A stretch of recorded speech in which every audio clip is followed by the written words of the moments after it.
It's always important at a rally that we speechify. There are a number of people here to talk about the issues that are generated when we look at this sign, General Electric, and what that's meant for the United States, for the working class and middle class, for our economy, and for unions in particular. GE brings good things to life. The problem is that that dream that we could all be in the middle class, that we could all have good union jobs that had paying benefits, that had vacation, that had retraining if we lost our jobs, that job security would remain with us for generations. And the amount of public money that is put into private corporations, like this one right here, that is now packing up ship and leaving to go not to Malaysia or Vietnam or Mexico or China, but to Clearwater, Florida, where it's a right-to-work state, where they don't like unions at all, and where they're going to pay people $10 or $11 an hour to do work that, as Paul Rosati will tell you, was worth 3 times that much money here, along with benefits packages beyond compare. General Electric did not give these things to those workers for free. They did not give them to them out of the kindness of their hearts at all. They did them because workers fought. Workers fought for a 40-hour week. Workers fought against child labor. Workers fought for vacations and for overtime and benefits. And we can all say nowadays, oh, the unions have ruined our economy. That is total nonsense. What's ruined our economy is that we are giving money to private corporations that say they are capitalists, like General Electric, and then they are taking that money, profitable as they are, and they are leaving our small towns like Hudson Falls and Fort Edward and going other places where labor is cheap and where people are not organized. Now, if we were in some kind of trouble economically, I might be okay with that. We could set up another factory, but where does the capital come from to do that? Well, the problem is companies like this have the capital. They're pulling it out of the Federal Reserve without any interest being charged, and they're using it to fund other mechanisms that are also making them money. Look up GE Capital in Google when you get back to your computer or when you're on your phone. Find out what GE did with their too big to fail status. It's not okay, and it's socialism, but it's corporate socialism. Corporations, I don't care what McCutcheon said or what the Supreme Court has decided, are not human beings. The workers who were in this plant, the workers who live here in Fort Edward, they're human beings. They're sentient beings. I love them. You love them. We love each other. We want everything to be okay. A corporation doesn't have a conscience. Its job is to make a profit. That's it. And it did what it's supposed to do. We have to decide if that's how we want to live. Under the thumb and the jackboot of corporations without a conscience who simply wish to make more money for stockholders, not for you and I, because 83% of Americans aren't owning stock. We're again down to the issues of 1% and 99%. We need to talk about that. You're not going to hear that conversation happening in Democratic and Republican halls of Congress or any other elected office at all. You are going to hear it from 2 or 3 of the people who are about to come and speak to you. And before we get to our special guest today, who has come to us from a very long way away, and who is running for President of the United States of America, and will be on almost every state ballot, will be an option you should pay attention to. I am in full support of her. That's Jill Stein. Woo! But I also want to say, before we go any further, that we have a union brother with us today who worked in this plant from United Electrical Workers, which is Local 332, for which he's given me this t-shirt, is no longer a local, because this is where they worked. It's gone. And I think that Paul can tell us a little bit more about what it was to work for GE, the good and the bad, and welcome the rest of us to say a word or two through the bullhorn. Thank you all for coming. Yeah!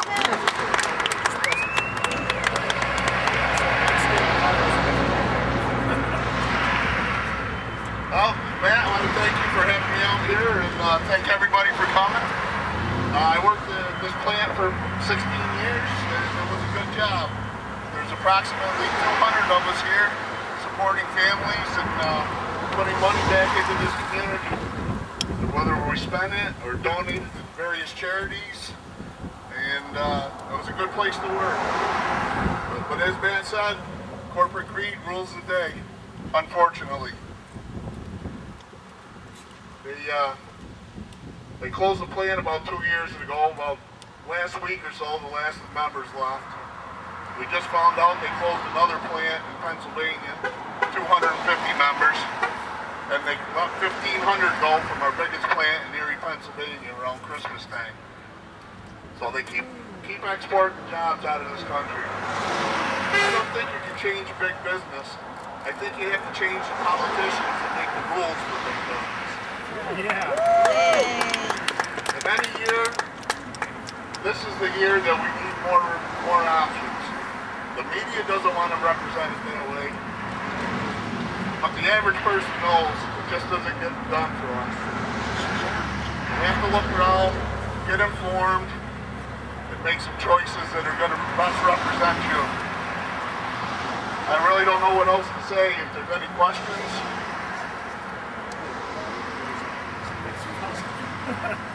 Thanks for coming. Just get informed and make the right choices. What kind of a severance package, or what are they doing for the workers now that they've kind of let you off? Joe just asked what the company's doing for us. Basically nothing.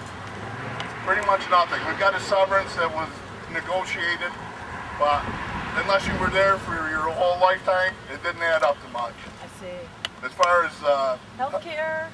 They just took away the retirees' health care. Yeah, they just cut that. Yeah. All in general. We got health care for a year, and that's they're more concerned about the PCBs and the fish than they are the people that worked here all these years. Which, again, it goes back to the politicians. Something not many people know, but they had a CEO before Jack Welch. His name was Reggie Smith. He said, if New York State makes General Electric clean up the PCBs in the Hudson River, I'm closing every plant in New York State. Seems like a good prophecy, don't you think? One thing This plant was closed in retaliation for having to clean up the PCBs, period. One thing people should remember, 6 years ago, Barack Obama made Jeff Immelt his job czar. Right. Now, what's that tell you about the Democratic Party? And Hillary Clinton wants to continue 8 more years of that policy? All she's done is export jobs. And if he didn't export them, he moved them somewhere else so he could only pay half of what he was paying. No, Paul, tell us what you think about free trade. There's ladies here right now. Which is another thing with unions. One of the big issues this year is woman's pay. And the union, the woman gets paid exactly what the man next to her is paid. That's right. I'm really not much of a public speaker, so I'll hand this over to somebody else now. You're awesome. Yeah. Go Paul.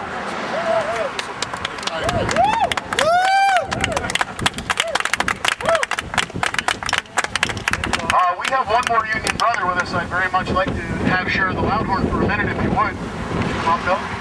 Yes, Bill.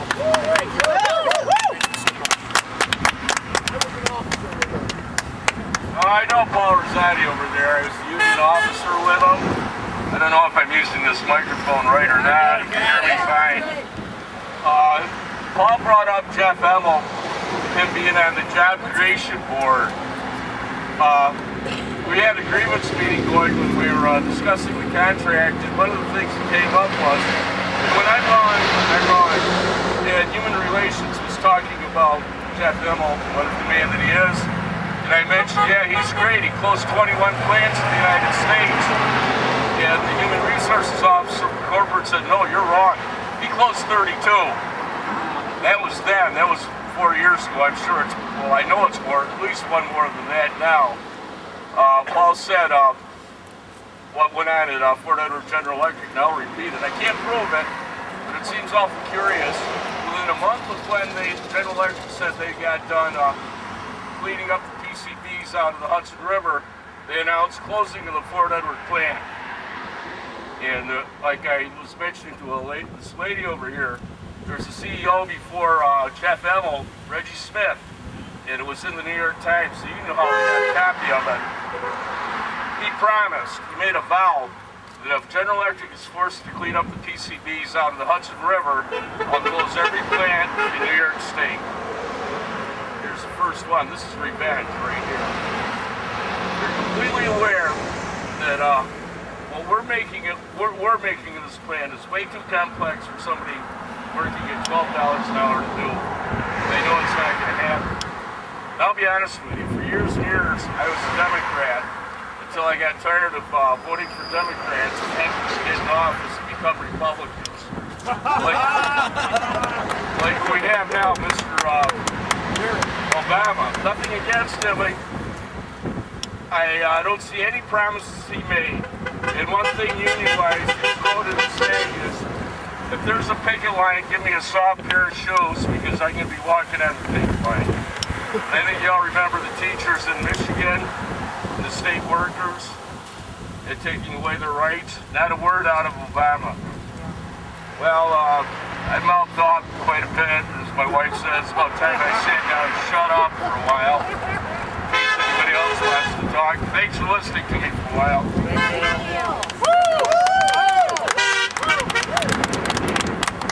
I forgot to tell everybody the excitement that I am running for Congress. I probably should have said that. Funiciello 2016 Green Party, please. Okay, now that we got the marketing out of the way, there are two more Green candidates here today I'd like to have speak before we have Joe come and talk to us quickly. And first off, it is going to be Robin Barkenhagen, who is our Assembly candidate. Robin, come on up. Robin. Like he said, my name's Robin Barkenhagen. I'm running for the State Assembly from the 114th District. Am I not doing it right? We are out of my district right now, but that's okay because I know a lot of the people that live and vote here or also live in the area that isn't my district. And it's really important that we start electing Greens at every level, from mayors to council people, to assembly people, to state senators, to congressmen and president. Until we change the way we do business in Albany and in Washington, nothing is going to change. We need to get into office and we need to make the laws change so that they reflect what the people really want. And I don't think that's happening right now. You see the Republicans get into office and they vote the way the Republicans want them to do. The Democrats get into office and they vote the way the Democrats want them to do. But when the Greens get into office, we're going to vote the way the people want us to do. And that's what I really don't have much to say, and I don't see Steve here yet, so I'm going to hang on the bullhorn for a minute. I think another thing we need to keep these corporations accountable for what they do to our communities and what they do to our environment. We look down at the St. Cobain down in Hoosick Falls. They need to be held responsible for every millimeter piece of PFOAs that is in that water and is in the people's bloodstream. They don't even know what they're supposed to do right now. They're getting their test results back, and they have no idea what that means. They have no idea whether they're going to be sick or not.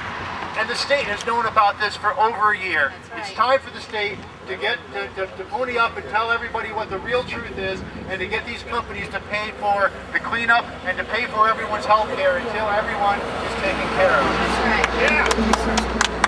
All right, I have all the things to say for now, and I'm going to pass it back to Matt, and hopefully Steve will be here soon. Thank you guys all for coming out. Thanks, Robin. Good job.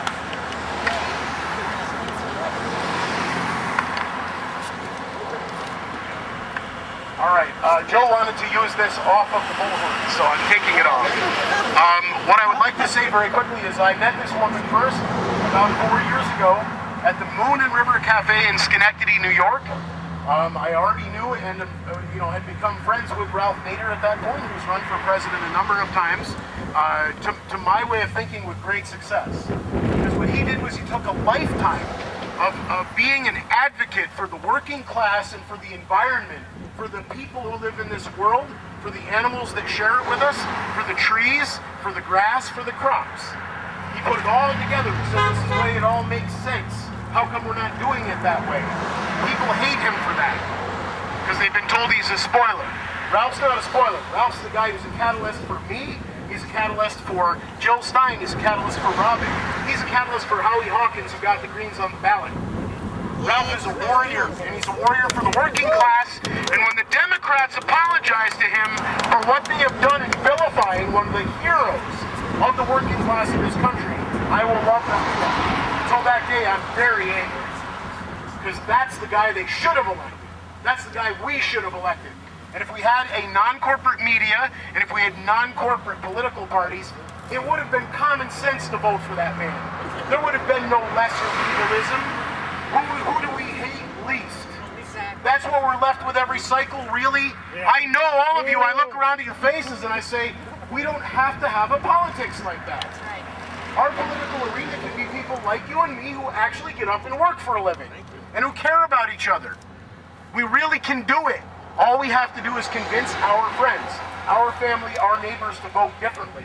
What I will tell you is I went from 4 years ago meeting this woman who must be crazy because she's running for president on the Green Party ticket. That's insanity. Nobody knows who she is. And she's at Moon and River Cafe, which if you've ever been to it in Schenectady, seats about 8 people. And there are 12 people in it. It's packed, and I'm one of them. And I talked with her for about 20 minutes after she spoke to us. She's a very delightful, very intelligent, Harvard-educated, single-payer advocate, peace advocate, and environmentalist who deserves our attention, the same as with Paul and Bill, because she is with us and has been her whole life. Like Robin said, you don't need to turn Jill Stein if you get elected. You don't need to turn me. We're already with you. We are you. Stop electing politicians that are millionaires who are never going to do what we want them to do.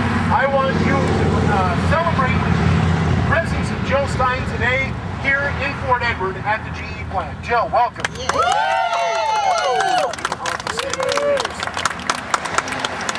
Are we working? Okay, we are working. And America should be working. America should not be laid off. And America should not be polluted. America deserves jobs. And I want to especially give a big thank you to Paul and to Bill for being here and fighting the good fight. All of us are fighting not just for this GE plant right here at Fort Edwards. We are fighting for the dignity, for the survival of working people here and actually all over the world. Because the mistreatment, the abuse of workers here in this country is part of a neoliberal assault on working people that's taking place all around the world. And we are being divided and conquered as working people. We're being divided and conquered as people who are fighting for a healthy environment, against people who are fighting for jobs, against students who are fighting to get out of debt and to have access to higher education. And in the Green Party, what we say is that the minute we get together and fight all of these fights together, we are unstoppable. We use a motto which goes like this. It's people, planet, and peace over profit. And that is the name of the game. So let's just think for a minute about what Paul and Bill were describing here, about a plant that laid off workers. How long were you here for? 16 years. 16 years. And Bill, how long were you here for? 38 years. Laid off without a severance package, laid off without health care, laid off without retirement, laid off without even protections against the PCBs that, as I understand, you were exposed to also in this factory, without even testing to find out who has levels of concern. And then the community is abandoned to deal with the pollution that GE has left all over the place, in the soil, in the the water, in the air. This is what corporate America looks like. This is not just the one exception here in Fort Edwards. This is increasingly the paradigm. And where do they go? They go where the labor is cheap. And increasingly that's overseas. And as Paul was pointing out, that just didn't happen by chance.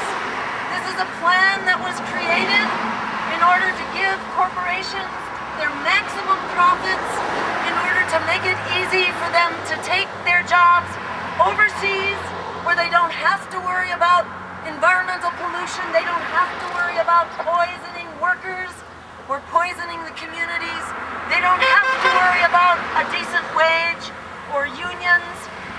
This is not the exception. This is increasingly the rule. And it came to us first in the form of NAFTA. And who brought us NAFTA? The Clintons. So it was Bill supporter and what he called his political partner. And she is named Hillary. Hillary and Bill together brought us NAFTA. And what did NAFTA do? It closed tens of thousands of factories. It sent good jobs overseas. We have not yet recovered, by the way. We'll come to that in a minute. There was another big hit that was hammered on the heads of working people. So NAFTA was one. The other one is called the Wall Street Meltdown. And who brought us the Wall Street Meltdown? Bill Clinton. Bill and Hillary brought us the Wall Street Meltdown in the form of Wall Street deregulation, which they both cheerleaded for and they both celebrated after it happened. And what happened when Wall Street got deregulated? Well, there was a little bit of a boom. Hillary Clinton said I want them to cut out. Well, after a few years, that boom turned to an incredible bust, and we lost 9 million jobs. 5 million families had their homes stolen out from under them. When people ask, where is this radical right-wing movement coming from, we need look no further than the policies of Hillary and Bill Clinton, who brought us the economic stress that we are still dealing with. You know, they've been telling us for years that we're in a recovery. Raise your hand if you're in a recovery. I don't see anybody here today that's in a recovery. Raise your hand if you're struggling for a job or decent wages. I see a lot of people. Raise your hand if you are struggling with student debt or mortgage debt or health care debt. This is what America looks like. And there's more to come. This is not something that is going to get fixed by the predator political parties. Who is it that is sponsoring the Democrats and the Republicans? It's the predatory banks, it's the fossil fuel giants, and it's the war profiteers in particular. There was a study done about 2 years ago. You may have heard about that quite a bit covered. The authors came out of Princeton and Northwestern, so this was a very notable academic study. And what they found was that the policies coming out of Washington, D.C. serve the interests of one group alone. That is big business and guys with deep pockets. That the public interest, everyday people, the things that we are clamoring for have nothing to do with what comes out of the Capitol in Washington, D.C. And you can be sure it has nothing to do with what comes out of the capitals in states around the country either. We just don't have the study, but we don't need no friggin' study because we know what life is like out there. Let me just switch gears to contrast what we've got right now with what we could have. Because they want us to feel hopeless. And they want us to feel powerless. And if we think we're powerless, Walker, the biggest way people give up power is by not knowing we have it to start with. And I want to just point out some wonderful things. I want to point out some wonderful things that have happened when people have stood up, even in recent years. I'm just throwing away the paper here. We're green, so we're doing this off the top of the cup. Exactly. We are just leaving caution, throwing caution to the wind here. What we see right now is, tough times all around, but in fact, nowadays we are passing living wages in cities all around the country. And who is leading that fight? Working people are leading that fight, demanding minimum 15 an hour and the right to a union. So that those wages, 15 an hour, is just barely above a poverty wage. And that's not an okay place to lead the way. In the same way that the Verizon workers just recently went on strike because they did not want to be demoted down to poverty wages. They wanted respect as working people, and they wanted benefits, and they wanted scheduling that doesn't wreak havoc on their families. And they were told that was too much to ask. But they stood their ground and they fought and they got a lot of support. And Verizon won their struggle, just like low-wage workers around this country are winning the struggle for living wages and the right to a union. We have stood up and we fought. Yes, let's applaud for that. Let's applaud those workers. Not that long ago, we were told they were going to privatize the internet. Remember that? The Federal Communications Commission was going to privatize the internet and charge big fees for us to be able to communicate and to educate ourselves and each other. We were told resistance is futile, don't even bother. But people got together largely on the internet. We did not have the help of the support of the big parties. They could have cared less. They were not in this. The big corporate media was not in on it. It was everyday people who stood up and fought back. We have stood up and fought back on the Syria bombing campaign. If you can remember, in 2013, we were going to bomb the dickens out of Syria because of these chemical weapons, which isn't the best way to get rid of chemical weapons, to tell you the truth. It didn't make very much sense, and they said, oh no, there's nothing we can do about it. Except that Sergei Lavrov, the Russian foreign minister, said, I know what we could do about it. We could sit down and have a peace treaty about it and get rid of the chemical weapons. And he sort of humiliated John Kerry into saying, oh, I guess there is a peaceful solution here. And we people basically pushed this forward. We forced them to stop that bombing campaign. I just want to make the point, they tell us we're powerless, but we have a lot of power. Going into this election, I want to tell you about a secret weapon that we have. There are 43 million young people, and not so young people, who are locked into predatory student loan debt. 43 million people who can't get jobs. The jobs that have come back, as you may know, are low-wage, part-time, and temporary benefit for jobs. That's the recovery that we got. It's a Wall Street recovery, not recovery for working people. So, young people who were entrapped, they were lured into this deal. Go to college, get those skills, and you will have a good job at the other end. When you graduate, there will be a great job, you can pay back that debt, everything's going to be fine. Well, what happened? Wall Street crashed the economy. Thanks to their waste, fraud, and abuse, we had the Wall Street meltdown. So those jobs are long gone, and they are not coming back, not only because Wall Street is still committing waste, fraud, and abuse, the banks are bigger than ever, that problem has not been fixed, and they have a new package coming for us. It's called the Trans-Pacific Partnership, right? Is this going to fix our economy? I don't think so. Yet this is what they have to offer.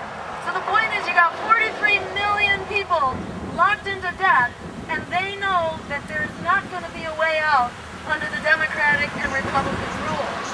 Now here's the well-kept secret. 43 million people is a winning plurality of the presidential vote. And there's only one place those votes go, and you're looking at it right here. This is where young people and not so young people can end that debt.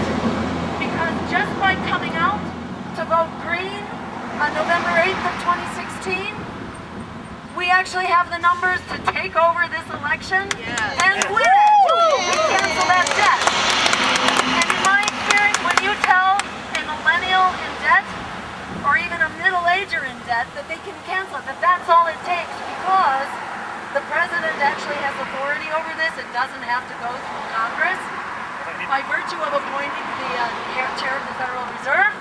So it's as good as done. If millennials just get their friends and everybody comes out and votes, friends don't let friends stay home in debt. And then we win it. We win it not only to cancel student debt, we win it to make higher education free, and we win it to create a massive jobs program. Let me be clear what we must do and what we very well have the power to do. This is not something newfangled.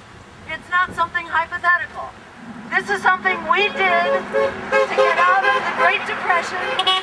We did this in the 1930s. We created a New Deal for the emergency of our economy. We have another emergency, not only for our economy, but also for the climate and the environment.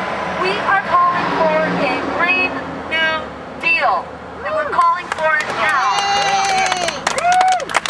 That means 20 million good wage jobs, so that instead of working good wage jobs in a factory that's poisoning you and poisoning the water around us and the environment, instead you are working in a clean factory producing the energy that we need for the future, producing the wind towers and the solar plants, and doing the conservation of our buildings to conserve energy, and producing the transportation system of the future. So we're calling for clean energy and a healthy and sustainable food supply, as well as sustainable transportation, and guess what? Truly restoring our ecosystem so that we have real cleanup by the predators who are trying to get out of it on the cheap and leave toxic mess wherever they can get away from it, but actually funded by we the people meeting the standards that we need, so that you can appreciate the incredible resource that you are living on here in this magnificent river, which should be a source of food and recreation and a source of a flourishing economy. We should have the benefit of that, and that's what the Green New Deal is about. Let me tell you how we pay for it, and this will shock you. We pay for this Green New Deal because it pays for itself, and I'll tell you how. Number one, we get so much healthier from eliminating the fossil fuel pollution. That alone is enough to pay the cost of the energy transformation. It's all that stuff like asthma, cancers, heart attacks, and strokes. And there have been detailed studies done about this. There's also a natural experiment in the form of the country of Cuba. Cuba had they had a major energy transition. They lost their pipeline in the early 1990s when the Soviet Union went down. Overnight, they had to go green, which they did, and their health got so much better, it puts our system to shame. They spent $0, yet what happened was their death from diabetes went down 50%. Their death rates from heart attacks and strokes went down 20 to 30%, and they spent $0 on it. You know how much we spend? $3 trillion a year. It's not a healthcare system, it's a sick care system. Right. It merely tries to patch us up after we've been poisoned by pollution, by a sick food system, and by a lousy transportation system. So we can get healthy, pay for the the Green New Deal, and the other way it pays for itself, it makes the friggin' wars for oil obsolete.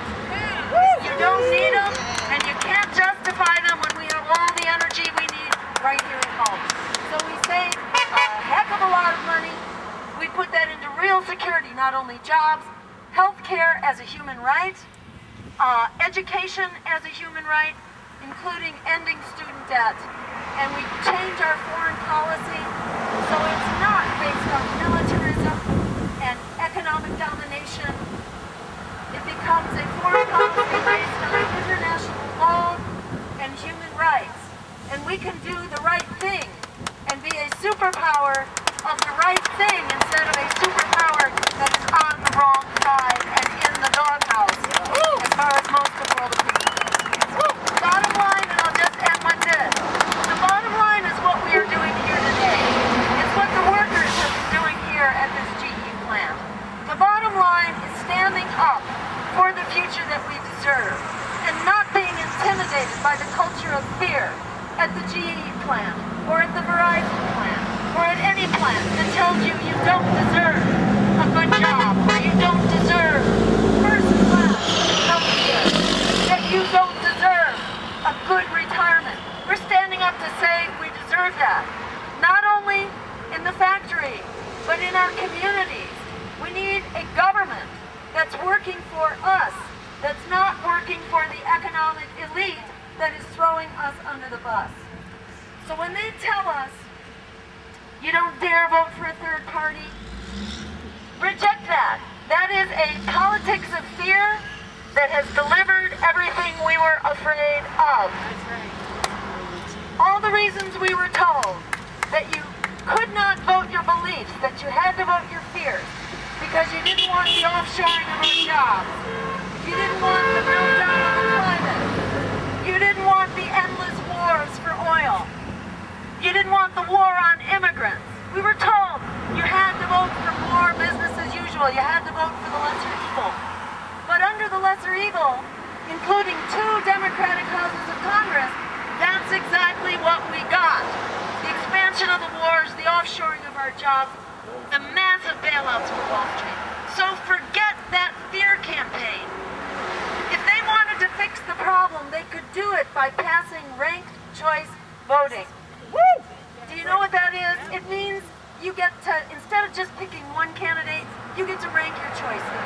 So you can list an underdog first, knowing that if your first choice loses, your vote is automatically reassigned to your second choice. It gets rid of the fear. Our democracy right now doesn't exist because it's just a contest of fears. Which candidate are you most afraid of? We have a situation where most of Hillary's supporters don't actually support Hillary, they just don't like Donald Trump. And the majority of Donald Trump's supporters don't really like him, they're just afraid of Hillary Clinton. And most people are actually clamoring for someone different. What's wrong with this picture? Democracy is not what we don't want. Democracy is our values. Democracy needs a moral compass. If we cannot vote our values, we might as well lie down on the railroad tracks because this is where we are going under this politics of fear. It is a race to the bottom between the lesser evil and the greater evil, and sometimes you cannot tell them apart. Yes. And for people who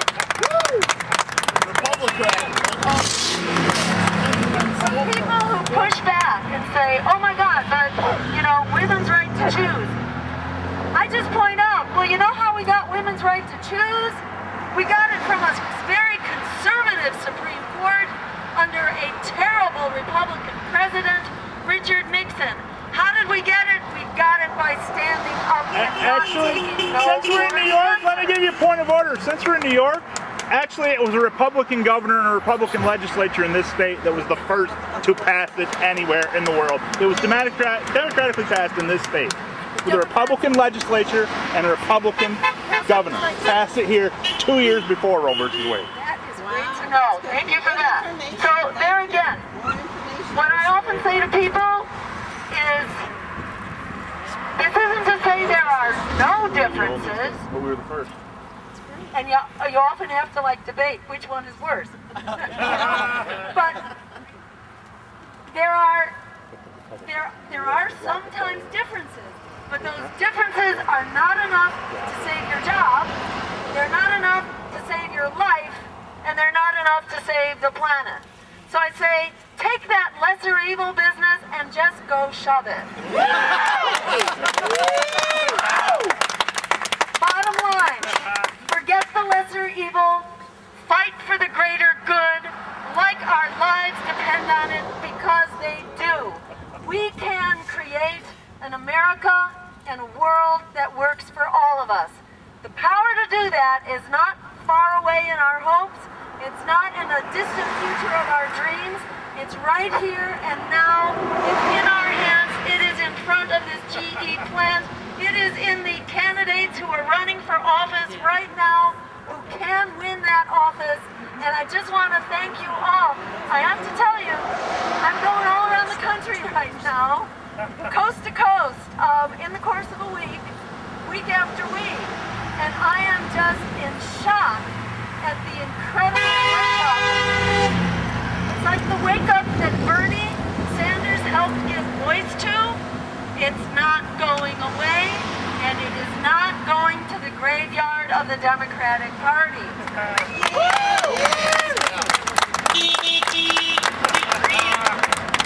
This revolution needs a revolutionary party, not a counter-revolutionary party. That is the lesson being learned, I think, right now by Sanders supporters who are making our social media totally go off the charts right now, and people are flocking into our petition drives and coming to volunteer for our campaign. And I urge people, get connected. I think if you're here, you're already connected in one way or another, but I urge you to have a political voice. We may be working on the movements, but the movements alone will be divided and conquered. We need a big coalition that brings us together. At the end of the day, that's what a political party has to be. It has to be a coalition of, by, and for the people, and a coalition that's big enough to win. We get to critical mass when we come together. If we are divided as labor over there, and environmental cleanup over there, and students in debt over there, we are divided and conquered, and that's the way they want us to be. We say no to that. We are standing together for workers, for students, for families, for the environment. We're going to do this together. Together we are unstoppable. Go to our websites, connect with everybody here, work for these local candidates, and connect to us at the national level. We are at the breaking point in our economy and our climate and all the rest. We are going to turn that breaking point into the tipping point to take back our democracy and the healthy, just, sustainable future we deserve. Let's make it happen. Yes. Thank you so much for being here.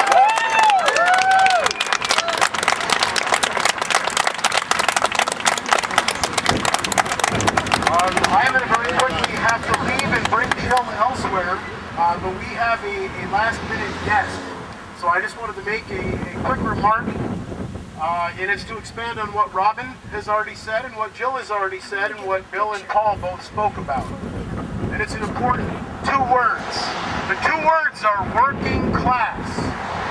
Name a politician from the Democrat or Republican Party who use the term working class, because we're all in it. We're all in it. And those of you who are standing here who think you're in the middle class because you're fairly well-to-do, or you have a nicer car than I have, you still have an alarm clock, you still get up every day, you still have bills to pay, and in many cases you have a mortgage. As Jill just pointed out, some of you still have student loans. Lots of student loans. But I'm just going to say this. There's a different way. We don't have to live like this. That's what we're all saying. All we have to do is, as Joe just said, is realize our power. And it doesn't have to be found at a revolution that comes with guns and bullets. And there are those readying for that. We know that in upstate New York. We know those people with basements full of machine guns and weapons, with say, oh my God, can't we just vote differently? Please, I've got kids. And the next person who's going to come up is one of those people that, like me, I've known for a long time, and he's got an alarm clock and he uses it. He's a teacher, but he's also an engineer. He's a very good friend of mine. He's a very smart man, and he has decided, also as a crazy person like the rest of us, that he's running for public office. He is running for state senate in Betty Little's district. Probably she will run unopposed otherwise. She normally does. And it's not that I don't like Betty, I actually do. I think she's a great woman. I have great respect for her. It is the policies that are passed through the state legislation, legislature and assembly, through her hands and with her votes that are my issue. She's very good at shaking hands and having good conversations and being a person of high character. She really is. But I have problems with the prison industrial complex. It exists here. It exists here in upstate New York to employ people in an economic development system that's violent, brutal, and racist. You tell me who it is who's responsible for that if not our state senator. Who can turn it around? I'm introducing you to that guy. His name is Steve Ruzbacki.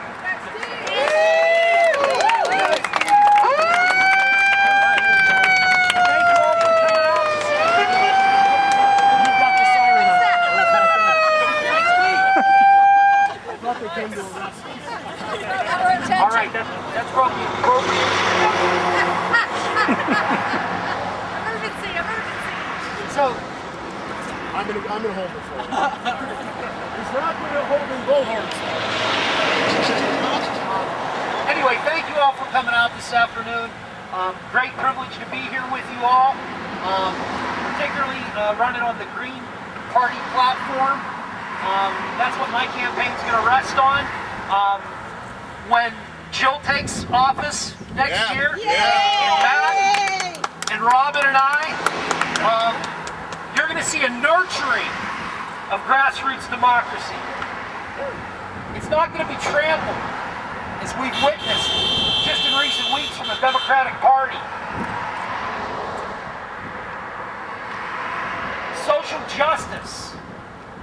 We're not going to stand for a jobs program which consists of war, continued prisons in the North Country. When it comes to ecological wisdom, we're standing here in front of GE, and they had a slogan: we bring good things to light. When in reality, while being subsidized with our dollars, they close down the factory, they produce the river, pollute the river. And what do they do with their purveying their share of corporate media? It seems like what's happened is they've brought good things to blight, and they've hidden bad things from sight.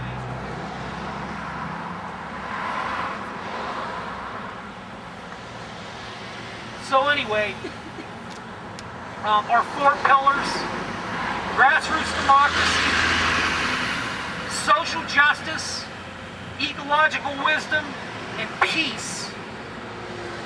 That's what we're going to have next year. We're going to have it because of you. So, thank you very much.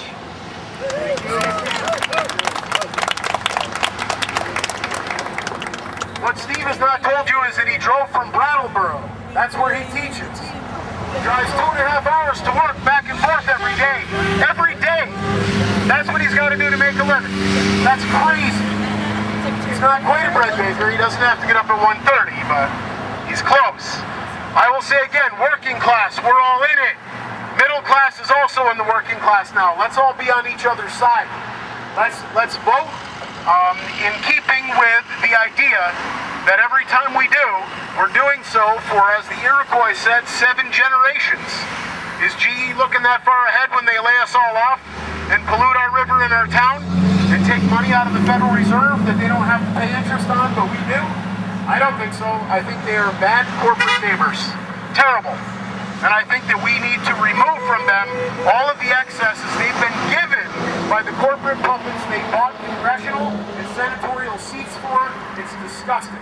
You got 535 millionaires in Washington, D.C. You're not a millionaire. Why are you voting for these people? That's all we need to ask our friends and neighbors. I know you all are not. Thank you for doing that. Jill, thank you so much for being here today. Paul and Bill, Robin, thank you everybody. Thank you so much. We will see you hopefully over at Rock Hill. We are having a vegan fundraiser dinner at 5 o'clock for Jill. And we also will be having a public event at the Gold Shade at 7, where there will also be question and answer afterward. And hopefully less speechifying by the rest of us. Thank you so much all for coming. I love you guys.